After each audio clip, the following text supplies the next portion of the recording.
ఒకప్పుడు కృష్ణవరం అనే గ్రామంలో వెంకట్రావు అనే పేద రైతు తన భార్య ధనలక్ష్మి మరియు వృద్ధ తల్లితో కలిసి నివసించేవాడు.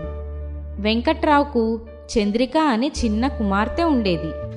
వెంకట్రావు తన కుటుంబ పోషణ కోసం గ్రామంలోని జమీందారు ఇంట్లో కూలి పని చేసేవాడు. వెంకట్రావు ఇల్లు గడవడం చాలా కష్టంగా ఉండేది. వెంకట్రావుకు కొద్దిపాటి భూమి మాత్రమే ఉండేది. ఆ భూమిలో ధనలక్ష్మి రోజంతా కష్టపడి రకరకాల పంటలు పండించేది.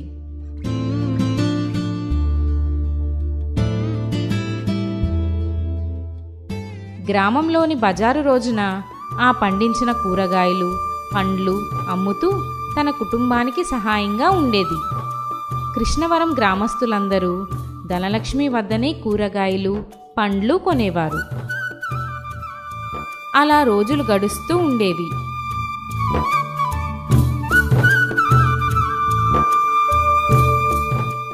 ఎప్పటిలాగే ఒకరోజు ధనలక్ష్మి తన పొలంలో పండిన కూరగాయలను, పండ్లను కోసి బజారుకు తీసుకువెళ్లి అమ్మడం మొదలుపెట్టింది.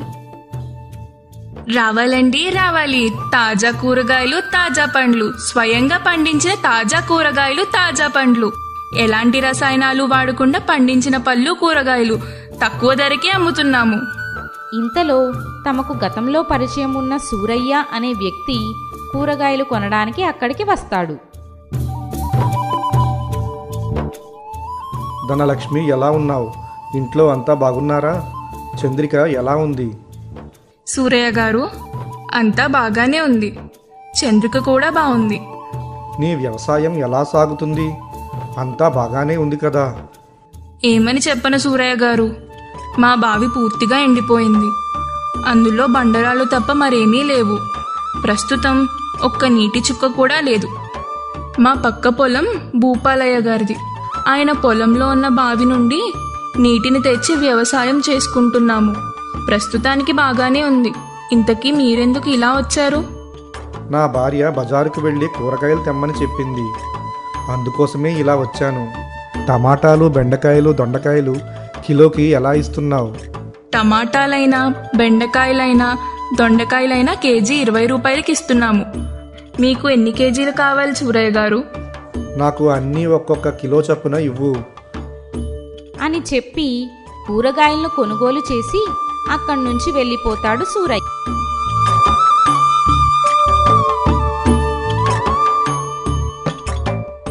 ఒకరోజు ధనలక్ష్మి ఎప్పటిలాగే భూపాలయ్య పొలంలో ఉన్న బావి నుండి నీటిని తెచ్చుకుని తన పొలంలో వ్యవసాయం చేస్తూ ఉంటుంది. ఇదంతా అక్కడే ఉండి గమనిస్తున్న భూపాలయ్య ధనలక్ష్మి వద్దకు వచ్చి ఇలా అంటాడు. ధనలక్ష్మి, ఎలా ఉంది? పొలం పనులు బాగున్నాయా? అయ్యా, మీ దయ వల్ల పొలం బాగానే పండుతోంది. ప్రస్తుతానికి మాకు ఎటువంటి లోటు లేదు. ధనలక్ష్మి, చాలా సంవత్సరాలుగా నా బావి నీటిని ఉచితంగా ఉపయోగిస్తున్నావు. ఇక నుంచి నీకు నీరు ఇవ్వడం కుదరదు. వేసవి సమయం దగ్గర పడుతుంది. నా బావిలో నీరు చాలా తక్కువగా ఉంది. ఈ రోజు నుండి మా పొలంలో ఉన్న బావి నుండి నీటిని తీసుకోవడానికి నేను అంగీకరించను. అదేంటయ్యా, పంట మధ్యలో ఉంది. మా మీద దయ చూపించండి. ఇన్ని రోజులు ఉచితంగా వాడుకున్నావు, ఇంకా కుదరదని చెప్తున్నా కదా. మాకు అవసరాలు ఉంటాయి కదా అని ఒక కట్టుకథ చెప్పి అక్కడి నుంచి వెళ్ళిపోతాడు భూపాలయ్య. పాపం ధనలక్ష్మి దిక్కుతోచక బాధపడుతూ అక్కడి నుంచి ఇంటికి వెళ్ళిపోతుంది. ధనలక్ష్మి బాధతో ఈ విషయం తన భర్త వెంకట్రావుకి చెప్తుంది. అయ్యో, ఇప్పుడెలా? ప్రస్తుతానికి ఎలాంటి లోటు లేకుండా గడిచిపోతుంది అనుకున్న సమయంలో ఇలా జరిగింది. తలుచుకుంటేనే చాలా బాధగా ఉంది. నువ్వేం బాధపడకు. నేను రేపు ఉదయం వెళ్ళి భూపాలయ్య గారితో ఒకసారి మాట్లాడి వస్తాను. ఆయన మనసు ఏమన్నా మారుతుందేమో. ఆ రోజు రాత్రి అలా గడిచిపోతుంది. మరుసటి రోజు ఉదయం వెంకట్రావు భూపాలయ్యను బావి నీటి కోసం అభ్యర్థించేందుకు బయలుదేరతాడు. కొంతసేపటికి భూపాలయ్య వద్దకు చేరుకుంటాడు.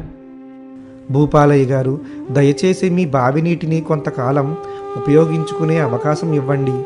ప్రస్తుతం మేము దానిపైనే ఆధారపడి జీవిస్తున్నాము. మాపై కాస్త కనికరం చూపించండి అని వెంకట్రావు వేడుకున్నాడు. లేదు వెంకట్రావు, మీకు నీరు ఇవ్వడం ఇప్పుడు నాకు సాధ్యం కాదు. మీకు నీరు ఇస్తూ పోతుంటే నా పంట పొలం నీరు లేక సరిగ్గా పండడం లేదు. వచ్చేది వేసవికాలం కాబట్టి అసలే నీరు దొరకదు. మీరు ఎంత బ్రతిమలాడినా లాభం లేదు వెంకట్రావు. భూపాలయ్య మాటలు విన్న వెంకట్రావు ఇక మాట్లాడేదేమీ లేక మౌనంగా ఇంటికి తిరిగి వచ్చేస్తాడు.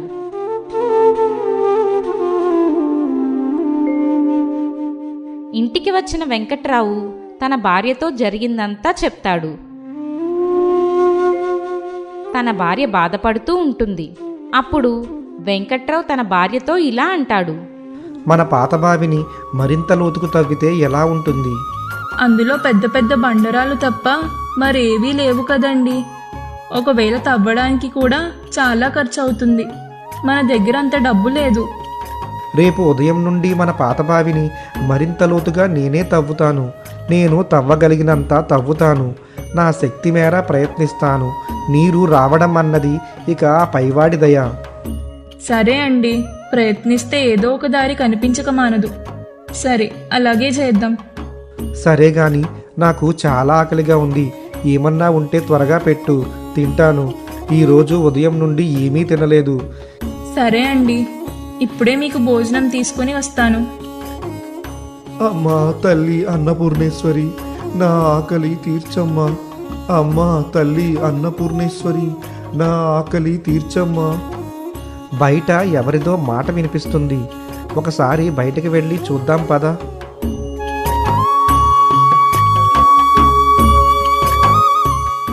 ఇంటి బయటకు వచ్చిన వారికి సాధువు రూపంలో ఉన్న ఒక బిచ్చగాడు కనిపిస్తాడు. అమ్మా అయ్యా, చాలా ఆకలిగా ఉంది. నాకు ఏదైనా తినడానికి ఉంటే పెట్టండి. అయ్యో స్వామి, మా దగ్గర మీకు పెట్టడానికి ఏమీ లేదు. మేమే కటిక పేదవాళ్ళం. కేవలం నా భర్తకు సరిపడా ఆహారం మాత్రమే ఉంది. కానీ వెంకట్రావుకి ఆ బిచ్చగాడిని ఆకలితో అక్కడి నుంచి పంపించడం ఇష్టముండదు.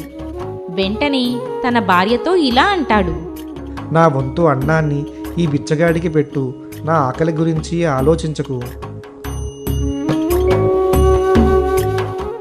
ధనలక్ష్మి తన భర్త మాట విని బిచ్చగాడికి అన్నమిచ్చింది. మీరిద్దరూ నా ఆకలి తీరుస్తున్నారు.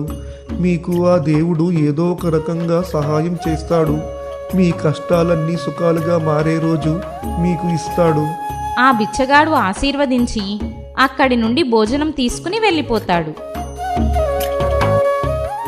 ఆ రోజు తాను తినకపోయినా ఒకరికి ఆకలితో ఉన్నవారికి కడుపు నింపాను అన్న తృప్తితో వెంకట్రావు ఉంటాడు. తర్వాత రోజు ఉదయాన్నే ఇద్దరూ తమ పొలానికి బయలుదేరి వెళ్తారు.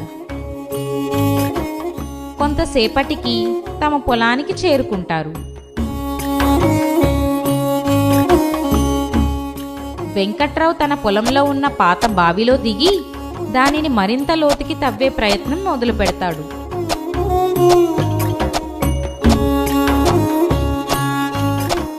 కొంత సమయం తర్వాత ఒక్కసారిగా బావిలో నీరు చిన్నగా రావడం మొదలవుతుంది. వెంకట్రావు మొహంలో ఆనందం కనిపిస్తుంది. మరింత లోతుగా బావిని తవ్వుతాడు. నీరు పుష్కలంగా పైకి రావడం ప్రారంభమవుతుంది. అయ్యో, ఇది నిజమేనా? ఇంతటి రాతి నేలలో నీరు పుష్కలంగా వస్తుంది. దేవుడు మన మాట విన్నాడు ధనలక్ష్మి. ఏవండి, ఇది మనం చేసిన మంచి పనుల ఫలితం. ఇక నుండి మన పొలాలకు నీరు ఇస్తూ మంచి పంటలను పండించవచ్చు. మన కష్టాలన్నీ తీరిపోతాయి. ఇదంతా దేవుడి దయ, మన మంచితనానికి ఇచ్చిన ప్రతిఫలం. మనం ఎవరికైనా సహాయం చేస్తే అది ఎప్పటికైనా మనకే తిరిగి వస్తుంది. అవునండి, పాప మా బిచ్చగాడి ఆకలి తీర్చడం వల్లే మనకి నీటి రూపంలో ఆ దేవుడు ఆశీస్సులు ఇచ్చాడు. కాలక్రమంలో వారి పొలాలు పచ్చగా మారాయి. పంటలు బాగా పండాయి. వెంకట్రావు కుటుంబం మెల్లమెల్లగా ఆర్థికంగా స్థిరపడింది. వారు ఎప్పుడూ పేదలకు సహాయం చేయాలని నిశ్చయించుకున్నారు.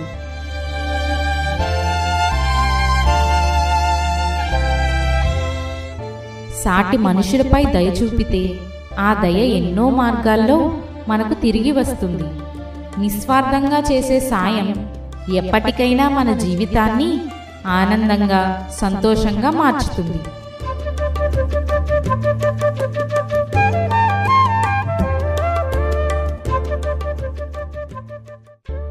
ఒకప్పుడు రామాపురం అనే గ్రామంలో రాఘవయ్య అనే రైతు కుటుంబం ఉండేది. రాఘవయ్యకి ఒక కుమారుడు, 2 కుమార్తెలు ఉండేవారు. సుగుణ పెద్దమ్మాయి, జానకి రెండవ అమ్మాయి.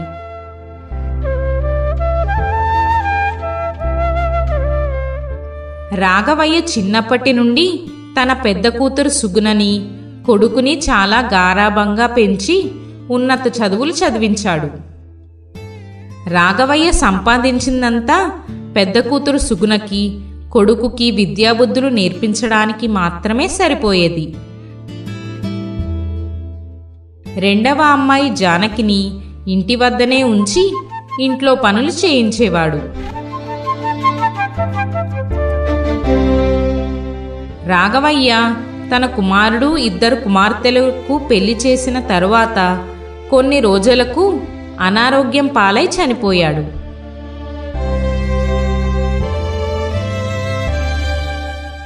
జానకి తక్కువ చదువుకున్నది కాబట్టి గోపాలం అనే పేద రైతుతో పెళ్ళయింది. అయితే అక్క సుగుణ అందంగా ఉండడంతో, చదువు కూడా చదవడంతో ఒక గొప్ప ధనవంతుడైన ఆనందరావుతో వివాహం అయ్యింది. సుగుణకి అందంతో పాటు ధనం వచ్చాక గర్వం పెరిగిపోయింది. అక్క చెల్లెళ్ళిద్దరూ ఒకే గ్రామంలో నివసించేవారు. అవకాశం వచ్చినప్పుడల్లా తన చెల్లెలు జానకిని ఆమె పేదరికాన్ని ఎగతాళి చేస్తూ ఉండేది.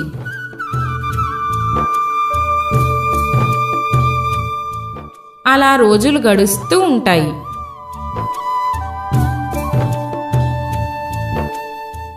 ఒకరోజు వారిద్దరూ ఒక దేవాలయం ముందు ఎదురవుతారు. జానకి, నిన్నే నా భర్త నాకు ఈ బంగారు హారం తీసుకొచ్చాడు. ఇంకా నీ పొలానికి పక్కన ఉన్న పొలాన్ని కూడా మేమే కొనుక్కున్నాం. నువ్వు పెళ్ళయ్యాక ఏదీ కొనలేదు కదా. అయినా మీకు తినడానికే సరిగ్గా లేనట్టుంది. ఇంకా మీ ఆయన నీకేం కొనిస్తాడు? అక్క, ఈ హారం మీకు బాగా చక్కగా ఉంది. మీరు ఎక్కడ కొనుగోలు చేశారు? లక్షల్లో ఖర్చు పెడితే ఎందుకు బాగోదు? అయినా నువ్వు దీని ఖరీదు గురించి కలలో కూడా ఊహించుకోలేవు. ఇలా జానకి బాధపడుతుంది. కాని తన మనసులోనే దాచుకుని ఓపిక పడుతుంది. ఆమె జీవితం చాలా కష్టంగా సాగుతూ ఉంటుంది. వారి అంతంత మాత్ర సంపాదన వల్ల చివరకు 2 పూటలా భోజనం చెయ్యడానికి కూడా చాలా కష్టంగా ఉండేది.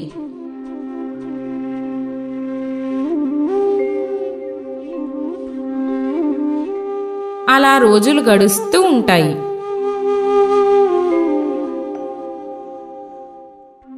ఒకరోజు తన భర్త కష్టం చూసి తన అక్క వద్దకు వెళ్ళి సహాయం అడగడానికి వెళ్తుంది.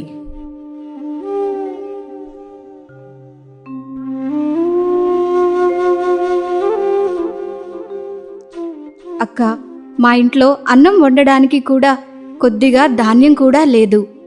అందుకే నా భర్త జమీందారింటికి వెళ్ళాడు. కానీ జమీందార్ గారు డబ్బు ఇవ్వడానికి నిరాకరించారు.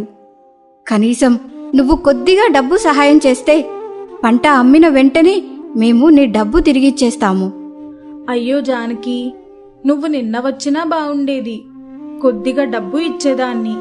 కానీ ఈరోజు తెల్లవారుజామునే నా భర్త నా దగ్గర ఉన్న అన్ని డబ్బులు తీసుకుని పని మీద పక్క ఊరు వెళ్ళిపోయారు.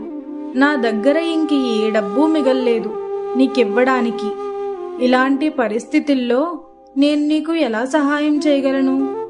అలా సుగుణ తన చెల్లి జానకికి డబ్బు ఇవ్వడానికి నిరాకరిస్తుంది. పర్వాలేదక్కా, నేను మరొకరిని అడుగుతాను అని చెప్తూ జానకి నిరాశతో తన ఇంటి వైపు తిరిగి వెళ్తుంది.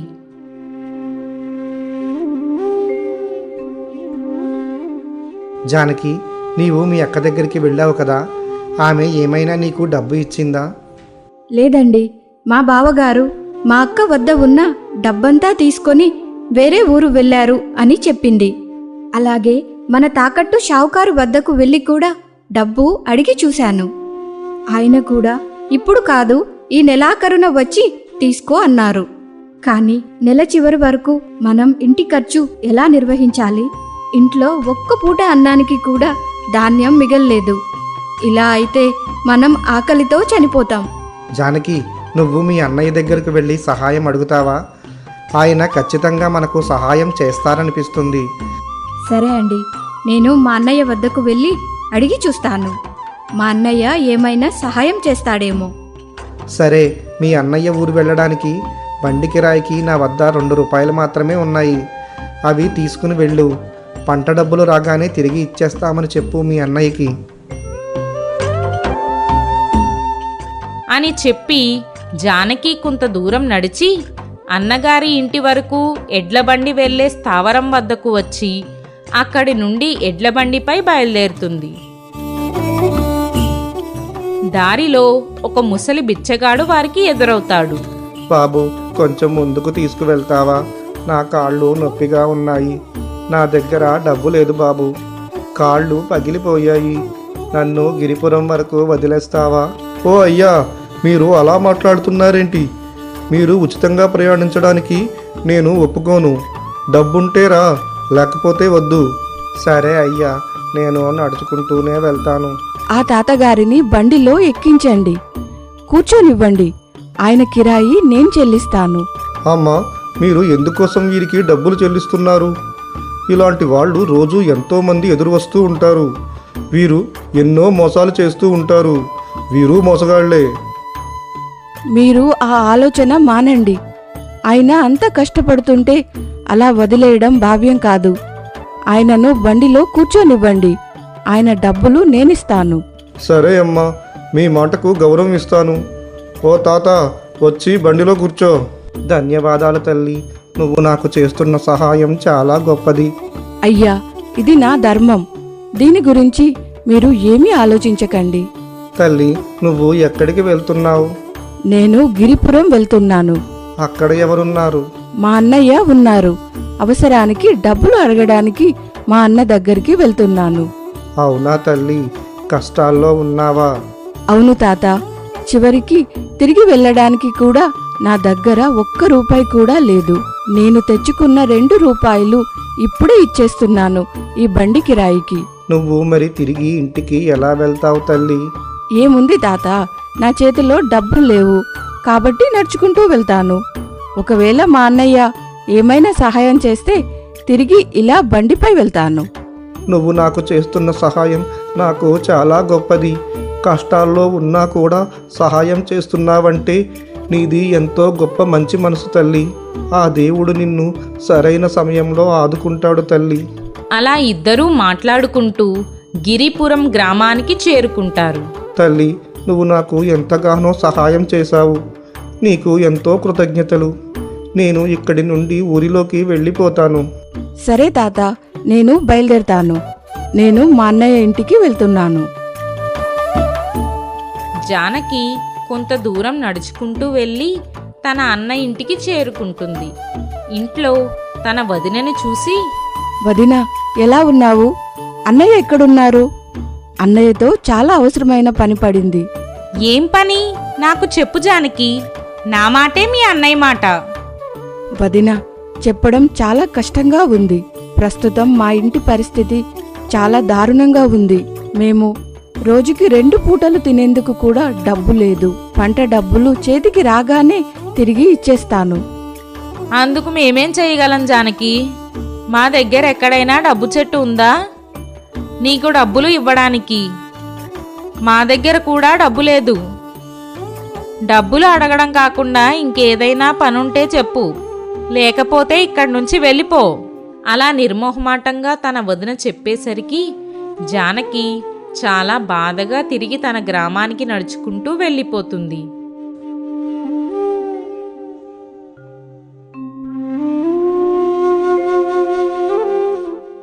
జానకి, నువ్వు మీ అన్నయ్య ఇంటికి వెళ్ళావు కదా, ఆయన ఏమైనా డబ్బు సహాయం చేశారా? వెళ్ళానండి, కానీ మా అన్నయ్య ఇంట్లో లేడు. అక్కడ మా వదిన మాత్రమే ఉంది. నేను డబ్బు అడగడానికి వచ్చాను అని తెలిసి నన్ను నిర్మోహమాటంగా ఇంట్లో నుండి బయటకు వెళ్ళిపోమంది. అయ్యో అవునా? అయితే ఇప్పుడు మనం తినడానికి కూడా ఏమీ లేదు. మనకి ఏ ఒక్కరూ సహాయం చేయడానికి ముందుకు రావడం లేదు. ఇప్పుడు మనం ఏం తింటాం? ఇలా అయితే మనం ఆకలితో చనిపోతాం. ఇలా సమయం అవుతూ ఉంటుంది. ఇంట్లో ఒక్క ధాన్యం గింజ కూడా లేకపోవడంతో ఇద్దరూ మౌనంగా దిగులుగా కూర్చుని ఉంటారు. బయట చాలా చల్లటి గాలి వేస్తూ ఉంటుంది. అంతలో ఎవరో బయట పిలుస్తున్నట్లు స్వరం వినిపిస్తుంది. అమ్మా, అమ్మా, తలుపు తీయండి, నాకు సహాయం చెయ్యండి. ఇద్దరూ బయటకు వెళ్ళి చూస్తే అదే వృద్ధుడు మార్గమధ్యంలో తన అన్నగారి ఇంటికి వెళ్తున్నప్పుడు కలిసిన ఆ తాతగారే మరలా తన ఇంటికి వస్తారు. అది చూసి జానకి ఇలా అంటుంది. తాతగారు, మీరు ఈ సమయంలో ఇక్కడ ఎలా ఉన్నారు? తల్లి, నేను పక్క గ్రామానికి పని మీద వెళ్ళాను. తిరిగి వస్తుంటే బయట చాలా అంధకారంగా మారిపోయింది. బయట చాలా చల్లగా ఉంది. నేను ఈరోజు రాత్రి మీ ఇంట్లో పడుకోవడానికి ఆశ్రయం ఇస్తారా? ఉదయం అవ్వగానే వెళ్ళిపోతాను. ఆశ్రయమే కదా, తప్పకుండా ఇస్తాను. మీరు మా అతిథి. ఈ ఇంటిని మీ ఇంటిగా భావించి రండి, లోపలికి రండి. బయట చాలా చలిగా ఉంది. చాలా ధన్యవాదాలు తల్లి, నువ్వు నన్ను మళ్ళీ ఆదరించావు. నీకు జీవితాంతం నేను రుణపడి ఉంటాను. అయ్యో తాత, నీకు తినడానికి ఏమీ ఇవ్వలేకపోతున్నాము. మమ్మల్ని క్షమించండి. మా దగ్గర తినడానికి ఏమీ లేదు, మీకివ్వడానికి. ఏమీ లేదు తల్లి, మీరు నాకు ఆశ్రయం ఇచ్చారు, నాకు అది సరిపోతుంది.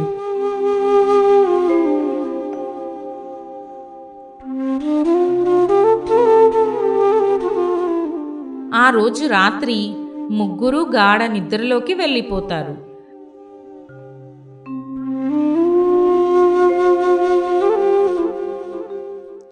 జానకి, ఓ జానకి. వస్తున్నా, వస్తున్నా. జానకి, తాతగారు ఎక్కడికి వెళ్ళిపోయారు? తాతగారు ఈరోజు ఉదయం నుండి కనిపించారా? లేదండి, నేను తాతగారి కోసమే వెతుకుతూ ఉన్నాను. బహుశా ఆయన తెల్లవారకు ముందే వెళ్ళిపోయి ఉంటారండి. అంతలో ఇద్దరి కళ్ళు ఆ తాతగారు తెచ్చిన ఒక చిన్న సంచిపై పడతాయి. ఈ సంచి ఎవరిది జానకి? రాత్రి వచ్చిన తాతగారు ఏమన్నా మర్చిపోయారా ఏంటి? అవునండి, ఆయన నిన్నటి నుండి ఇదే పట్టుకొని తిరుగుతున్నారు.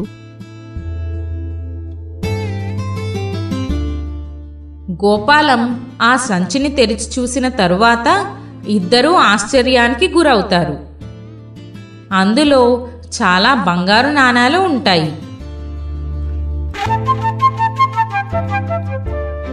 అలాగే అందులో ఒక చిన్న చీటీ కూడా ఉంటుంది. ఆ చీటీలో ఇలా రాసి ఉంటుంది. తల్లి, ఇది నీ మంచి కర్మలకు ఫలితం.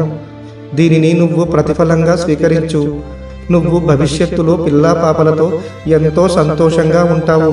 జీవితంలో నువ్వు పడిన కష్టాలన్నీ మర్చిపోయి అంత గొప్పదానివి అవుతావు. ఇలా ఎప్పటికీ నలుగురికి సహాయం చేస్తూ ఉండు. నీ వల్ల చాలా మంది నిస్సహాయులు సహాయం పొందేలా చెయ్యి అని రాసి ఉంటుంది. అయ్య బాబోయ్, ఇన్ని బంగారు నాణాలే! నేను నమ్మలేకపోతున్నాను. నిజమే అండి, దేవుడు మన మాట విన్నారు. అవును, నిజంగా ఇది దేవుని వరం. జానకి మరియు తన భర్త ఆనందంతో తేలిపోతూ ఉంటారు. వారికి ఎటువంటి అవాంతరం లేకుండా జీవితం మొత్తం మారిపోతుంది.